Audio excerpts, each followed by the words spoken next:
The media is full of bad press on the pharmaceutical industry, especially in recent years. There's a lot of talk about excessive profits of the industry. There is a lot of media coverage of unacceptable marketing and sales practices of pharma companies and fines from 1 billion euros and more put the pharma industry in a relatively bad light. Now, are these true? Are these media coverages correct? Well, if you look at the profitability of the pharmaceutical industry, and I have looked here at various industries and I've compared leading companies in these various industries, and I've compared them on profitability in terms of net profit margin, return on assets, return on investment, and return on equity. When I compare across industries, the pharmaceutical industry is not really an outlier. I've used for pharma Pfizer and Novartis as two successful pharma companies.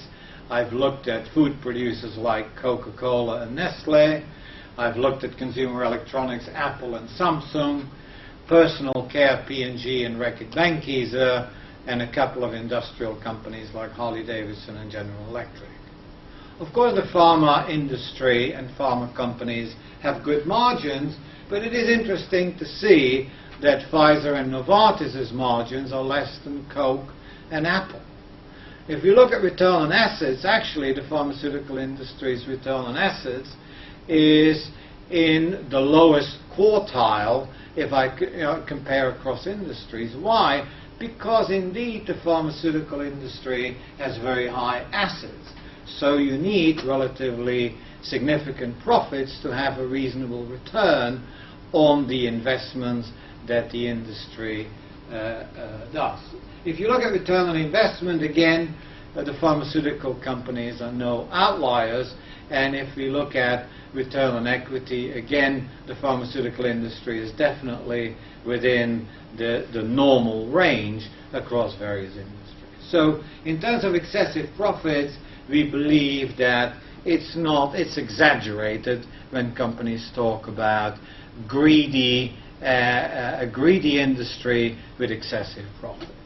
If you look at the practices that the pharmaceutical industry has been blamed for, of course we don't accept and we disagree with some of these unacceptable practices. But then again, is the pharma industry an outlier? We're not so sure if you look and compare with the tobacco industry that has all its problems of its own. We look at the food industry and it's linked to the obesity problems. If you look at the financial markets and the banking industry and its effect on the financial crisis that we have recently lived through, it is virtually every industry that has its malpractices. And it is, of course, correct that these malpractices are exposed and that they are reduced as much as possible. And it's in this context that we see that marketing is a force for the good. That's what we mean by good pharma. Marketing can create value in the industry for all stakeholders, and it can do that by deeply understanding what these stakeholders want, and in such a way that we then, as an industry, can add value to all the various stakeholders in the industry. And it's important that marketing and sales does that, because if you look at the investments that pharma companies make, it is still till today the case that the biggest investment marketing and that pharma companies make is not in research and investment, but it's in marketing and sales. So in this book, what we try to do is to really contribute to a better understanding of marketing in this world that has changed significantly, and how marketing in this changed world can contribute not just to the pharma companies, but to all the stakeholders and society in general.